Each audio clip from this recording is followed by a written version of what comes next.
Hello again. That was a good start, wasn't it?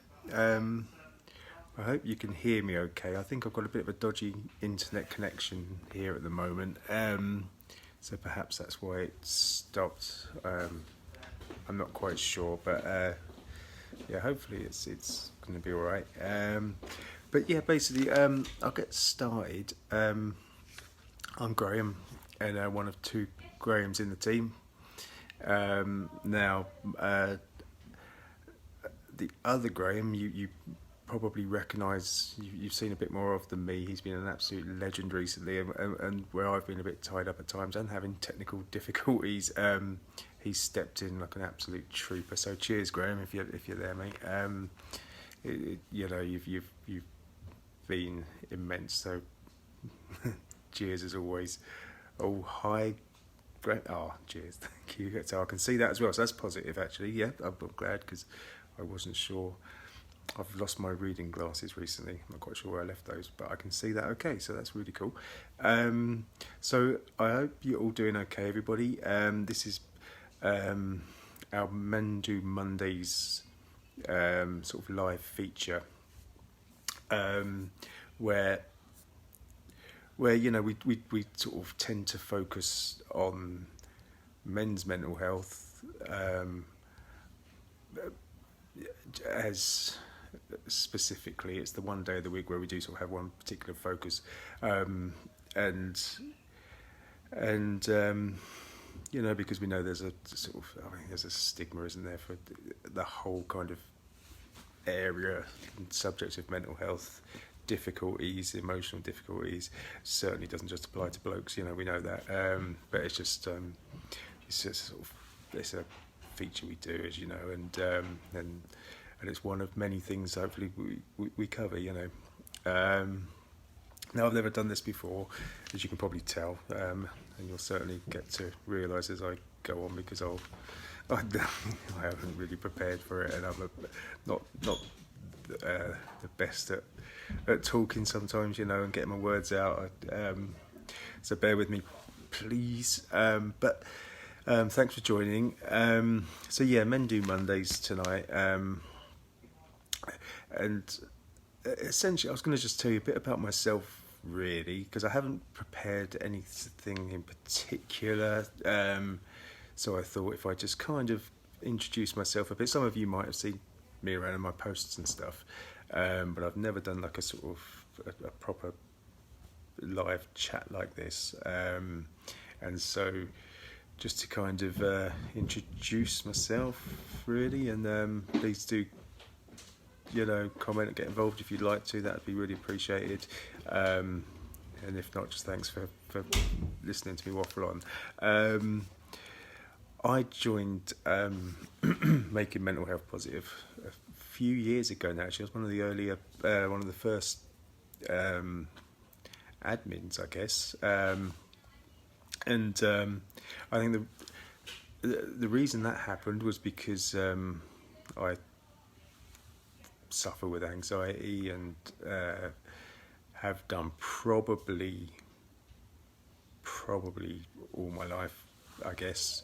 I think I was first aware of it when I first kind of got into my teenage years. So it was a hell of a long time ago now, but it was, I can remember sort of starting secondary school, as we called it then. I think high school now. So there was the usual stuff, when you're 12 or whatever, and feeling kind of awkward about everything, especially if you were like me, which was just incredibly shy and sort of easily embarrassed and all the rest of it. But and so it was all normal stuff. But then I think it didn't take long before that turned into something a little bit more scary, I guess. And it certainly by the time I was about 13, the world seemed like an incredibly frightening place. And I didn't have a clue how to deal with it. I didn't know if that was normal or if it was me. Everybody else seemed to be fine, all my mates at school and all the other people. as far as I was aware, I was kind of different to everybody else, because I was terrified of getting up and going to school, and all the rest of it. There was stuff going on in my family as well. My brother, who's 3 years older than me, he was going through a terrible time, which we later found out was extremely high anxiety linked with OCD and God knows what else. So, and of course, we didn't know that. All we knew that he was terrified. It was hard. So like going to school was really hard, and coming home again was equally. So there wasn't really any sort of let up, I suppose. There's no respite from this fear, and so it became really, really difficult. But of course, at the time, and this probably does relate to a lot of the stuff we talk about on Men Do Mondays. We often talk about how for blokes, it can be really hard to talk about this kind of stuff. And I can remember, even though, this was back in the 1980s now, so a hell of a long time ago, but I can remember I did not feel for a moment that I could speak to anyone about any of this stuff, I didn't know who to speak to or what I'd say. I didn't even know what was happening, so but by the time I got to about the age of about 20, I suppose, and still, don't get me wrong, it was, there's some good stuff in my life, but it was, there was still some stuff I just couldn't get my head around. Things that were going on in my head that just weren't right, or didn't feel right. And I was getting some physical stuff then, so I was getting loads of sort of pounding headaches and heart pains, and of course it's panic attacks, as I think we've spoken about many times on here before. And I didn't have a clue about what that was, other than I didn't expect to survive it, I suppose. And so I can remember going to see a doctor at the time. I said, I don't know what's going on, and I didn't mention anything about feeling so sad or scared. I just said, I've got these headaches and all this. And considering I was, a 20-year-old bloke, and sort of started work and the usual kind of group, turning into an adult or whatever, looking back, I still feel it's sort of quite surprising. The dogs might bark in a minute. I am sorry. Oh no, we might be all right. But I remember the doctor was brilliant and helped me, sort of got me tested for all these headaches and stuff. But there was absolutely no mention of mental health, any kind of counselling, anything like that. So it was. This was like the early 1990s, so yeah, it was a while ago, but it wasn't like the dark ages or anything. So it's quite surprising in a way that to feel that it didn't even occur to a doctor, So yeah, that was really different. And in fact, it took me until I was in my 30s. I'd say I was probably about 34 or 35 when I finally went to a doctor and just said, look, I need some help. And again, don't get me wrong, I'd had in many ways brilliant life up to, like the anxieties and all that sort of stuff hadn't stopped me doing all the things I wanted to do, and I'd kept a job down. I lived in different flats. I'd been independent for a long, long time, and had some really, really good times and some good mates. But it was still everything was difficult. I managed to do the things I wanted to do, but it was never easy. It was always a real sort of struggle. But so anyway, eventually I went to the doctor and said, I what am I going to do? I need something now. I need some help. And I can remember the doctor just asking a few questions, and almost immediately, I was only in there 5 minutes before he said, you've got anxiety. He said, I don't think you've got depression, but I don't know. He said, you got anxiety because, you all the hallmarks or whatever. And so set me up for some CBT group therapy and also some counselling, one-to-one counselling. Um, and literally from then, everything so everything changed. I'm saying it's easy now, far from it, but I mean, that was a turning point. Um, but again, it felt kind of strange, partly I think because being a bloke, I can remember very clearly actually going into work the following morning, and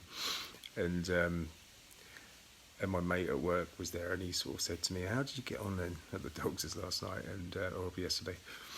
And I said, "Well," I was like, "Oh God, how do I say this one? This is a biggie, It didn't feel kind of quite right for me to be saying what was really wrong." So I said, "Well, the thing is, mate, I've been told I've got to see a psychologist. I've got to have some counselling." And I'll never forget. He turned to me and he said, "Mate," he said, "that's so cool." He joked. He said, "Yeah, all the best rock stars in the world, go for therapy and all this." And he didn't mean that, but he meant, "I'm really happy for you, mate. You need this." And a hell of such a weight come off, And after that, I sort of started to find it a bit easier to talk to people about it.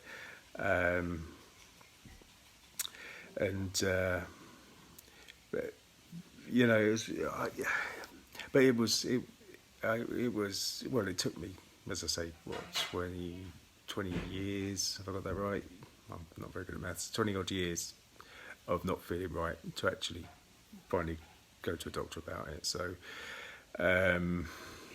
that says a lot, I suppose, about how hard it is, And I'm not suggesting for a second it's easy for girls, women, to seek help. I hope you don't think I'm thinking that at all. It's only that we happen to be talking about men at the moment. But I'm sorry, I've just seen a couple of things on here. Bear with me a sec, guys, if you don't mind. Graham, I believe, I know is moderating tonight. So, do you know what triggered your anxiety?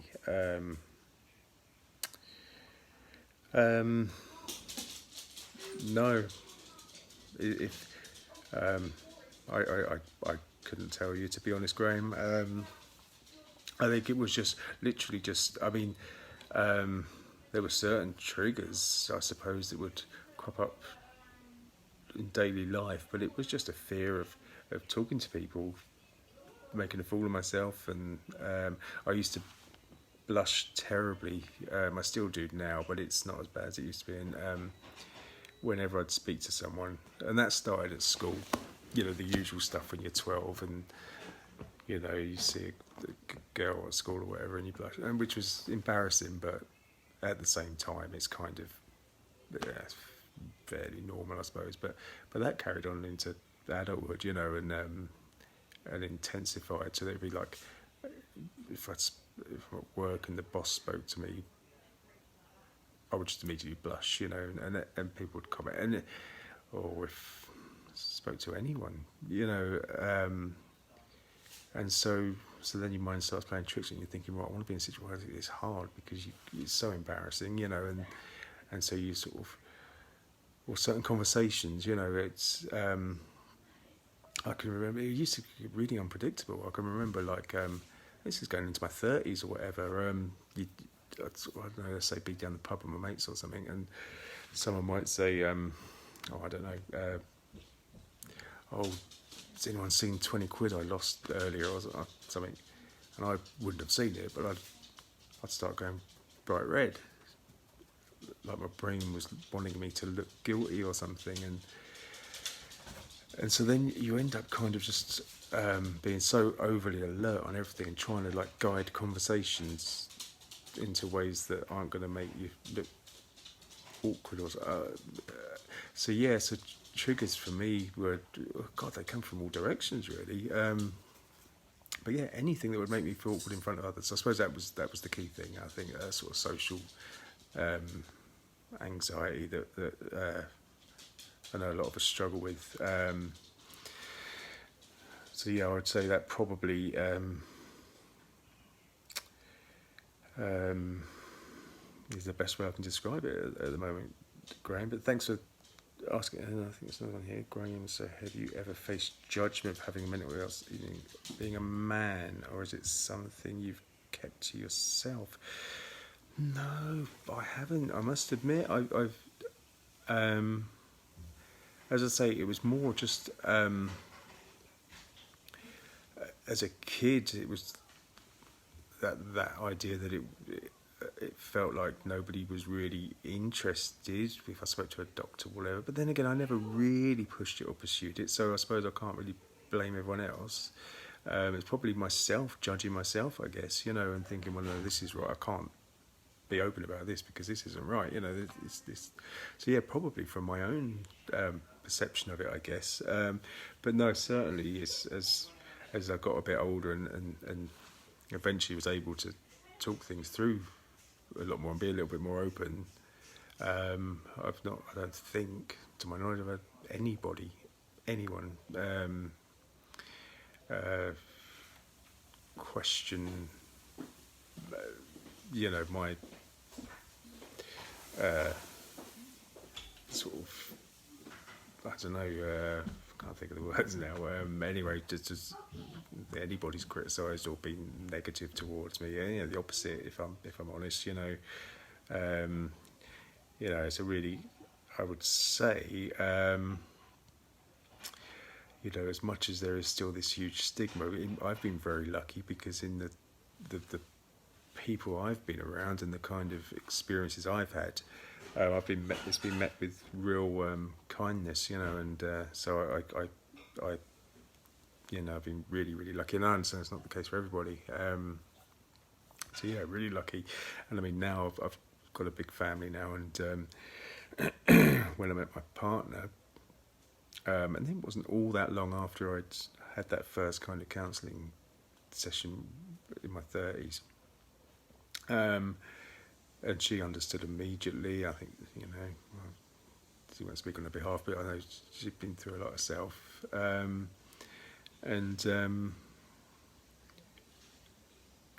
yeah, I was a bit embarrassed about saying to her, we'd only just met. Oh, this is something that, and it was by then, it was an important thing in my life, and it was something that I was starting to kind of try and combat, So I thought it was important to tell her. Half expected to sort of freak out of it, I suppose, but no, she's going to be more understanding,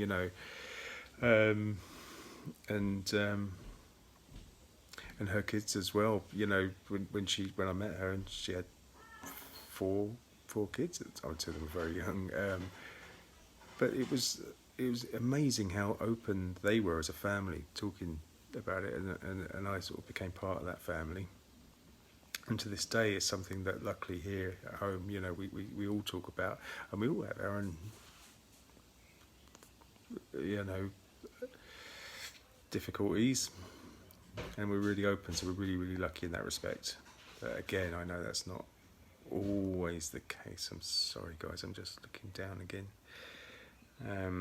It's one thing I must warn you all as well. I tend to waffle on quite a lot and forget what I'm supposed to be talking about or doing, so please forgive me for that. But I can sort of see on comments, it looks like for me, I think I wasn't ashamed because I'm a bloke, but just the stigma around mental health in general. The fear of being seen as a nut or a psycho. Yeah, no, exactly, mate. And I think, there's no, especially when you're kind of in a situation where you're not kind of seeing things from a kind of clear perspective, I guess, it can really kind of heighten that the fear of what people might be. Certainly from my case, as I say, so I think what caused my sort of difficulties from day one was what other people thought. As much as I love to say, now what people think, and I teach people that, or tell people that all the time. Yeah, Sodom, it doesn't matter, but it does. It's really hard, you know, and so yeah, the thought that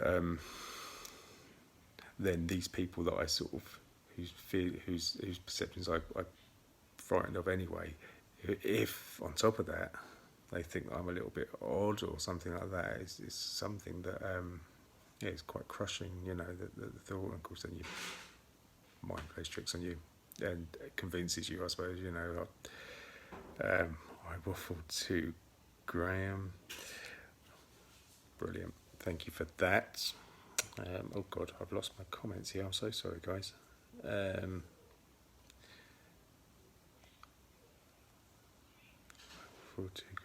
worry.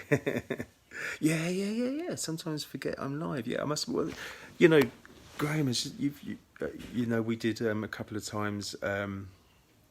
We did like joint lives, didn't we? And that kept me really sort of focused. You were like, you know, you sort of kept the structure going for me. And now I'm just kind of waffling all the way and not really getting anywhere. So thank you. Oh, Sarah, hiya, Sarah. Defo always worry about silly stuff. Part of my illness. Yeah. It's we all worry, don't we? And it's not always kind of logical, but it is to us at the time, you know. And very, very, very difficult. But thank you. I'd seen it firsthand as my mum was sectioned when I was at high school and everyone found out. So I got a lot of stick for it. So I think that made me reluctant to be more open.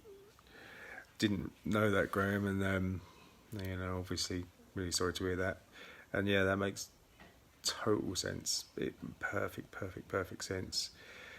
I can remember coming home from school.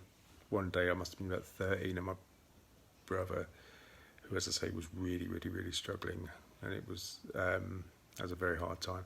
And I can remember there being an ambulance waiting outside my house, and the next door neighbour actually was standing outside her house, waiting for me to turn the corner, and sort of said, "Look, you're coming in with us," because my brother, you know, needed an ambulance, shall we say. I'm like, oh God, and yeah, I mean, it was horrific and scary, and worried about my mum and all that. But yeah, there was a huge part of me that also thought, God, what are they going to say at school? You know, what? You know, I'd never heard anything about anyone else at school having any kind of mental breakdowns, I think as we probably call them then, you know, or anything like that. So I mean, I was like, oh Christ, this is, you know, it's feel so selfish, you know, and you know, it's one of the things I really struggled with over the years was feelings of guilt, you know, about how I sort of felt about other people's pain, you know, thinking, well, how does it affect me? And but again, I sort of you learn that it's human nature to a point. I don't know, it's hard, it's complex. I mean, yeah, it's tough, isn't it, Sarah? So do you have the more specific health anxiety? Let me see. So I'm just double checking, Sarah, that you're not replying to someone else on the comments there. I've only ever been sort of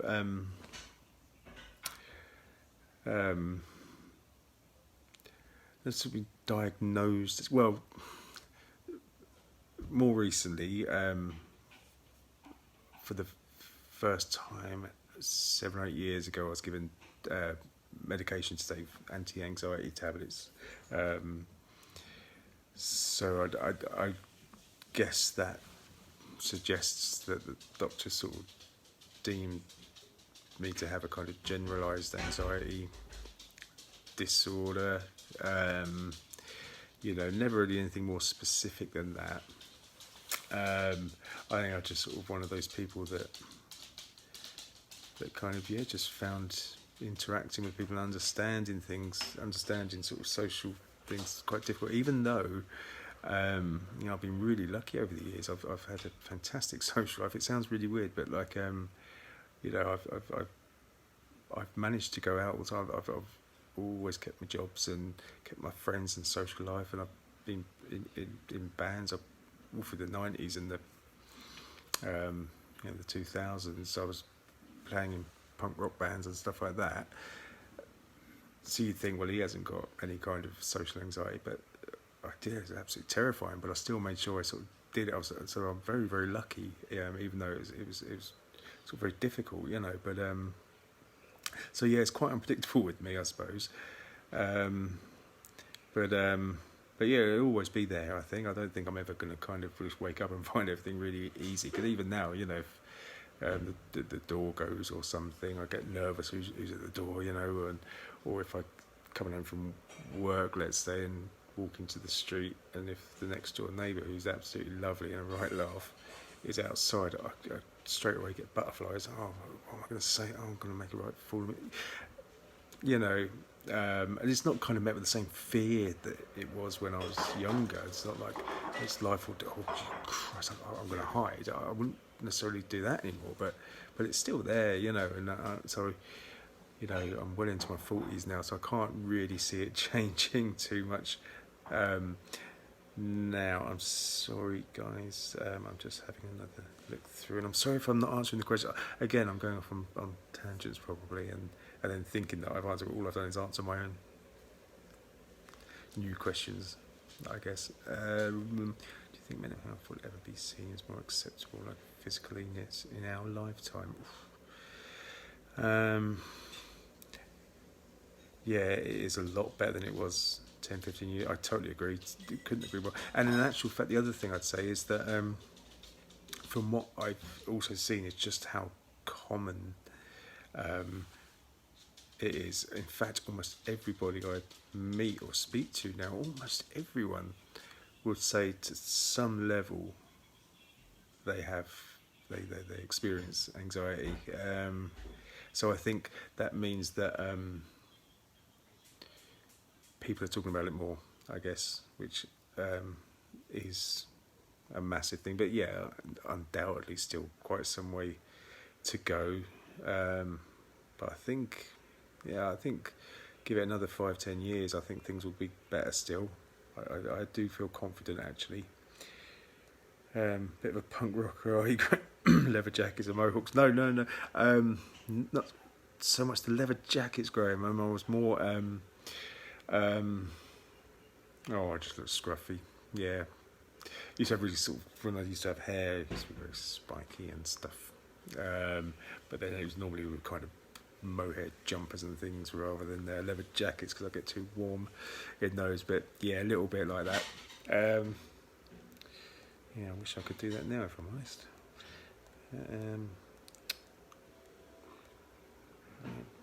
We'll get the duo lives going again soon. Yes, we will, mate. Absolutely, definitely.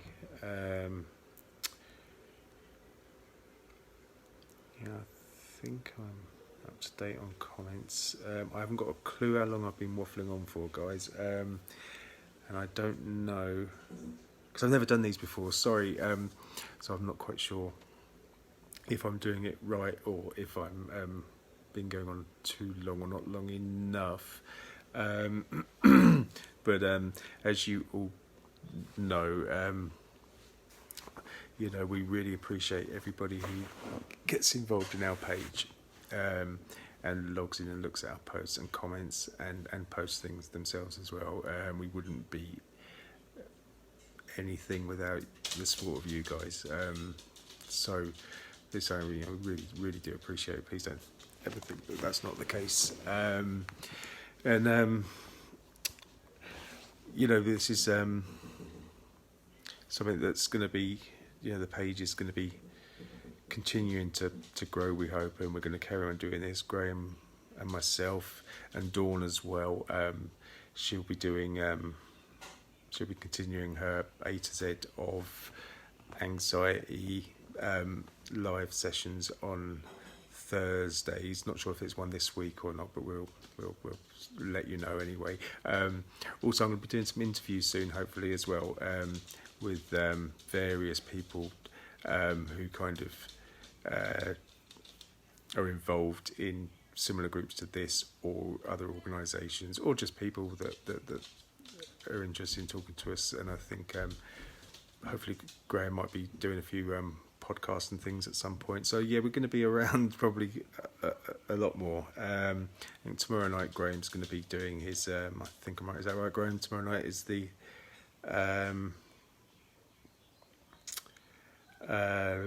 Sorry.